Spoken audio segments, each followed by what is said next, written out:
Hi, I'm Ranjan Bhattacharya, your host for the Baker Street Property Meet, and today I'm with Susannah Cole. Hi, how are you doing? Good, really now, good. my teenage daughters are regularly on YouTube, and they tell me that it's a very done thing that one person who has a YouTube channel interviews someone else who's has a YouTube channel, and you're of course a YouTube vlogger. Yes, You've been doing quite a few of those videos. How many videos have you put out? About 500 so far, and 500? we do one a day. So, one a day? Yeah. That's a lot of output. Yeah, it is. But what I think we're cool. But your site is significantly bigger than we just started out. So go over to what's your channel? Susannah Cole or The Good Property Company. The Good Property Company. But what I wanted to ask you about today is that it is really about joint ventures. Yeah. And attracting private investors, because you've Sure. done very well at that. How did you get started, and why? It's because of necessity. So invention is it comes out of necessity, doesn't it? So I had 60,000 quid, pulled out my mortgage. I had no intention at all to work with private investors. I was just going to buy houses, same day refinance, go again. And then they put the 6-month rule in, and that just wasn't fast enough for me. So I then decided that what I needed to do was raise private finance, borrow, in fact, as loans at that point, borrowed 600,000 quid, bought what is now quite dinky, a 1.8 million portfolio, and jumped out my job. Okay. It was coming up against the brick wall of government restrictions, or which we are again. Yes, yes. And now that was then. Yeah.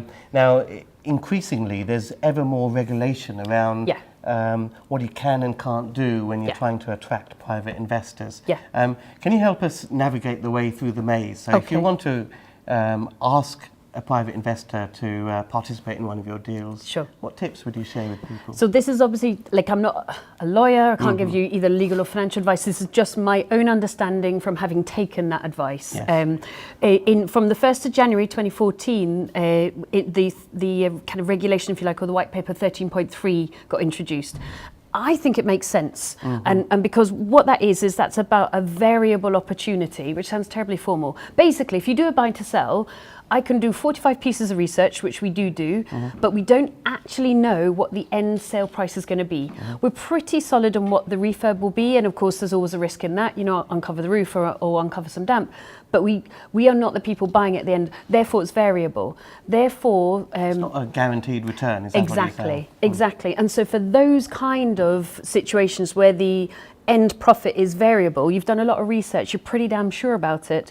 13.3 got introduced to say you need to be of a certain kind of level, if you like, which is high net worth or sophisticated investor or buying in a limited company, to be able to navigate those, to have the stomach for it, really. So what's the burden of proof? I mean, do they self-assess it? No. You used to, before, when I worked with people, it was self-assessment.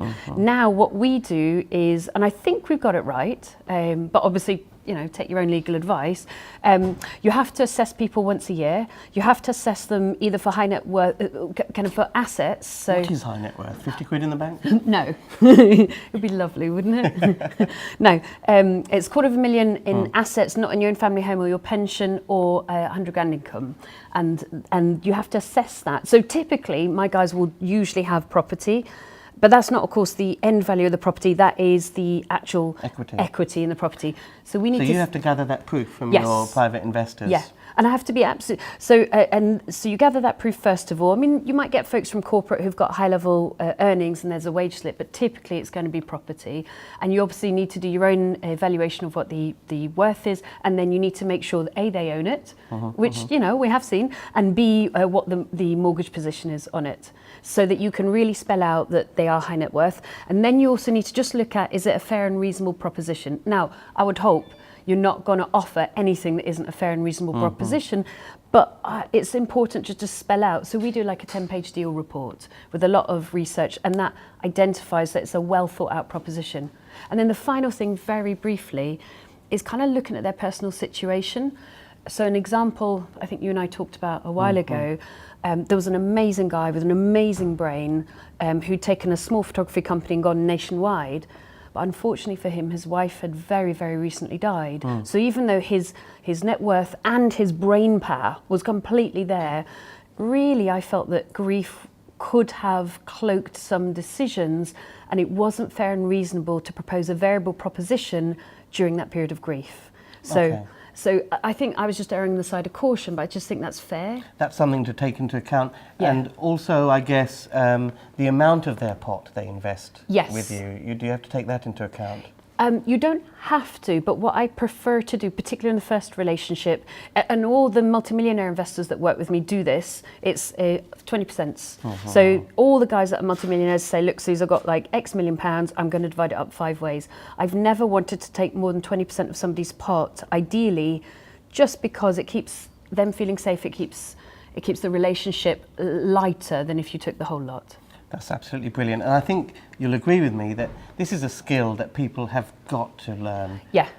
We've just heard today, there was some news from the Bank of England talking about certain banks didn't meet their stress tests. Yeah. We don't know what the ramifications of that are going to be going forward Totally. next year. It may be reduced money from the bank. Yeah. So having this string to your bow and being able to attract and understanding how to deal with private investors is essential. Yeah, and then you can scale. You know, this time last year when the economy was going very strong, we had 30 projects kind of either landing, being renovated or being sold again. And that is something you can scale up with the kind of money that you can bring in from others, as long as obviously you get it right with them, that you couldn't necessarily do yourself. You know, I couldn't have done that with my little 60 grand from my mortgage when I started 8 years ago. Well, that's absolutely brilliant. Thank you very much. If you're here tonight, you're going to be hearing a lot more from Susannah, because Susannah's on our expert panel looking at opportunities in 2017. Yeah. There are plenty more videos on this page from all sorts of experts that you'll find at the Baker Street Property Meet. The best way to find out about what we do here is to come along to a live event. We meet every month on the last Wednesday of each month. Hope to see you soon. Bye for now. Thank you. Bye.